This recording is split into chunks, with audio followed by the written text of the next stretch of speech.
E aí, pessoal, tudo bem? Hoje a gente vai mergulhar num mundo meio bizarro, mas fascinante ao mesmo tempo. É verdade. Os parasitas. Nossa. E para esse deep dive, a gente vai usar como base as minhas aulas de parasitologia. Que legal. Isso mesmo, eu, professor, virei podcaster.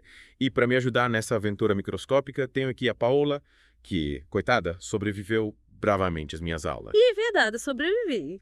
Mas, olhando para essa montanha de material américo, eu fico pensando como vamos resumir tanta coisa. É muita informação. Toma, calma. A ideia não é transformar isso numa aula chata, né? A gente vai focar nas esquisitices.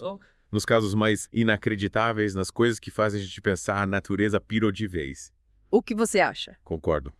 Explorar essas relações entre os seres vivos, desde as mais amigáveis até as que parecem saídas de um filme de terror, é crucial para entender o impacto na nossa saúde e no planeta. Perfeito, então simbora. Primeiro, vamos relembrar a diferença entre relações harmônicas e desarmônicas. Lembram daquela notação plus zero? Mais e menos, tipo matemática da natureza. Exatamente. O PIS significa benefício, é prejuízo, o zero é neutralidade. Os líquens, por exemplo, são uma dupla dinâmica alga plus fungo, um exemplo de mutualismo, onde ambos se beneficiam. Mas, já um leão caçando uma zebra é predação, um exemplo clássico de relação desarmônica. Um se dá bem, o outro bem. A zebra se dá mal. E aí entra o parasitismo, a estrela do nosso show de horrores microscópico. Também é uma relação desarmônica, mais ou menos, com um parasita tirando vantagem do hospedeiro. Mas, por mais assustador que pareça, o parasitismo é importante para o equilíbrio ecológico, regulando populações e mantendo a teia da vida funcionando. Quem diria que algo tão sinistro pode ser tão essencial, hein? Pois é. E falando em parasitas, você lembra da diferença entre os obrigatórios e os facultativos? No material tem uns exemplos bem cabulosos que ilustram isso. Claro, os obrigatórios são aqueles que dependem totalmente do hospedeiro para sobreviver e completar seu ciclo de vida, tipo o Plasmodium vivax, o causador da malária. Ele precisa do mosquito anófeles e de um humano para se dar bem. Já os facultativos, como algumas larvas de mosca, podem viver livres na natureza, mas se tiverem oportunidade viram parasitas e se aproveitam de um hospedeiro. E não podemos esquecer dos oportunistas e acidentais. Os oportunistas, como a Candida albicans, estão sempre ali na moita, fazendo punch da nossa microbiota normal. Mas se o sistema imune dá uma vacilada, eles aproveitam a deixa e causam doenças. Já os acidentais, como o verme gigante do rim, geralmente infectam outros animais, mas em situações específicas podem acabar parasitando humanos. É como se você estivesse andando na rua e de repente, verme gigante no rim. Falando em situações bizarras, você viu o caso do Cimotorris igua. Sim. Esse crustáceo entra pela guerra do peixe, se instala na língua, suga o sangue até ela atrofiar e cair, e adivinha? E toma o lugar da língua?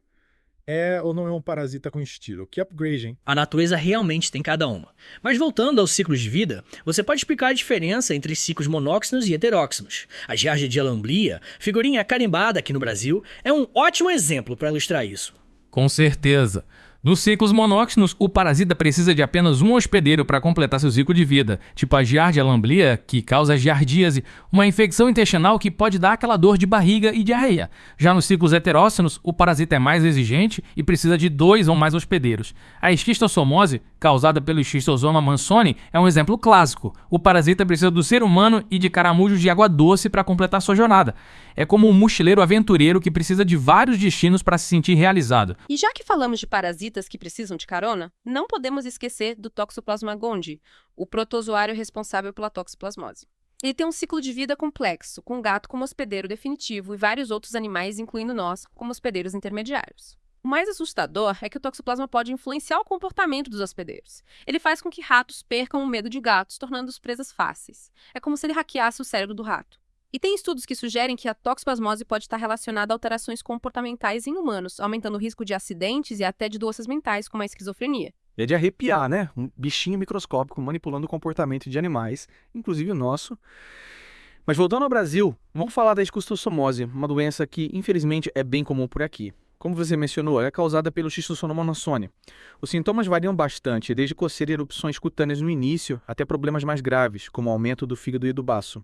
Em casos crônicos, pode causar a temida barriga d'água, ou ascite, que é o acúmulo de líquido na barriga. E por falar em doenças transmitidas por insetos, a doença de Chagas, causada pelo Trypanosoma cruzi e transmitida pelo barbeiro, também merece atenção.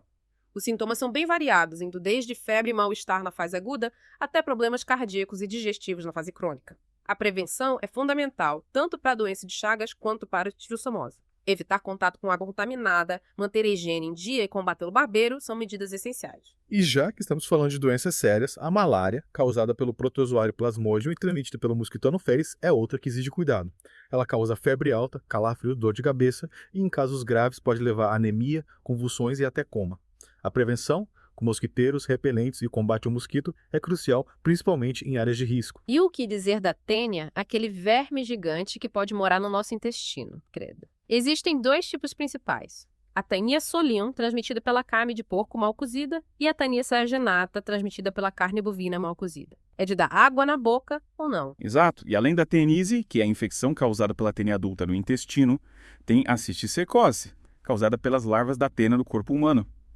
A cisticercose pode afetar vários órgãos, incluindo o cérebro, causando problemas neurológicos sérios. Por isso, carne bem passada, sempre.